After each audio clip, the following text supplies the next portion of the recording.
எல்லாத்தையும் சொல்லி எல்லா உரங்களையும் முன்னாடி சொல்லிட்டாரு. திருப்பி சொன்னதே சொல்லணும் இல்லை தெரிவித்துக் கொள்வதிலே நாம் பெருமைப்படுகிறோம்.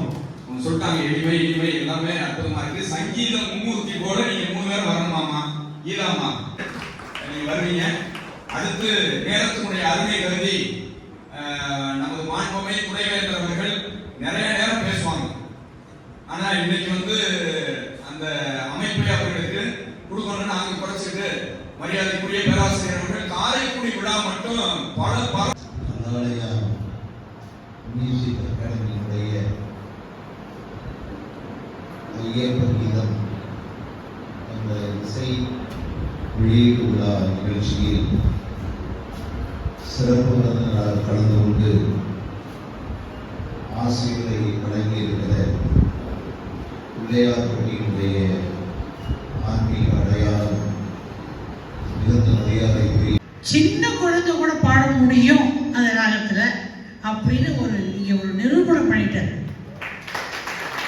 ரொம்ப அந்த மெட்டை எவ்வளவு எளிமையா எல்லாரும் பாட இயலும் அப்படிங்கிறதுக்கு சீஸ் அ டாக்டரேட் அங்கதான் நிற்கிறார். பிஹெச்டி சும்மா தரலைங்க, படிச்சு முடிச்சு வாங்கினார் பிஹெச்டி. கௌரவ டாக்டர் பட்டம் அல்ல அது. அதற்கு அவர் எவ்வளவு உழைத்திருக்கிறார் என்று எனக்கு தெரியும். அப்படிப்பட்ட அந்த நல்ல உள்ளம் கொண்ட கீதா இன்னும் பல பாடல்களை பாட வேண்டும். மேடையில் சொல்லுவார்கள் சபா நிறைந்திருக்க வேண்டும் என்று. சபை நிறைவு என்றால் கூட்டம் கூடுவது சபை நிறைவல்ல. சபையில் உள்ளவர்கள் அத்தனை பேரும் வல்லுநராக இருக்க வேண்டும். அதுதான் சபை நிறை என்று சொல்வார்கள். இங்கு ஆன்மீகம், கல்வி, ஆசா என்று பல துறைகளில் இருந்தும் கீதாவை வாழ்த்தியதே பெரும் வாக்கியம் பெற்றவர் கீதா என்பதை உறுதி செய்கிறது. அவருக்கு எனது வாழ்த்துக்கள், என் நன்றியை நான் இந்த நேரத்தில் தெரிவித்துக் கொள்கிறேன். என்னை அழைத்ததற்காக நன்றி, வணக்கம்.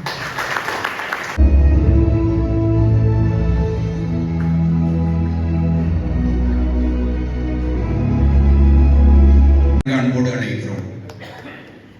குரு சாட்சாத் பரபிரம்ம தஸ்மை ஸ்ரீ குருவே நமஹ. இங்கே வீட்டிற்கும் அனைவருக்கும் என்னுடைய வணக்கம். ஆன்மீகம், இயல், இலக்கியம், கல்வி அனைத்திலும் மேலோங்கியுள்ள தாங்கள் அனைவரையும் வணங்குகிறேன்.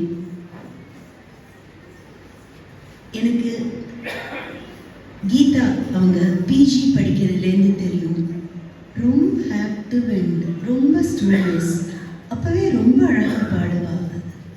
ஸோ இந்த ஐயப்பன் சிடி ரிலீஸ், இந்த பாட்டோட வைப்ரேஷன், டிவோஷன், அது இங்கே இருக்கிற சின்ன குழந்தையிலேருந்து எல்லாருமே அதோட ஒருங்கிணைகிறாங்கன்னு எனக்கு தெரியுது. அண்ட் ரொம்ப சந்தோஷமாக இருக்குது. கல்வியை கற்பித்தல் எவ்வளோ ஒரு பெரிய நல்லது அப்படின்னு கீதா ப்ரூவ் பண்ணியிருக்காங்க. ஒரு சின்ன குழந்தைய டான்ஸ் ஆட வச்சு கலாலயா மூலமாக, அப்புறம் உமா ரமணன் அவங்களோட ஜீனியஸை ஒரு சின்ன குழந்தை பூங்க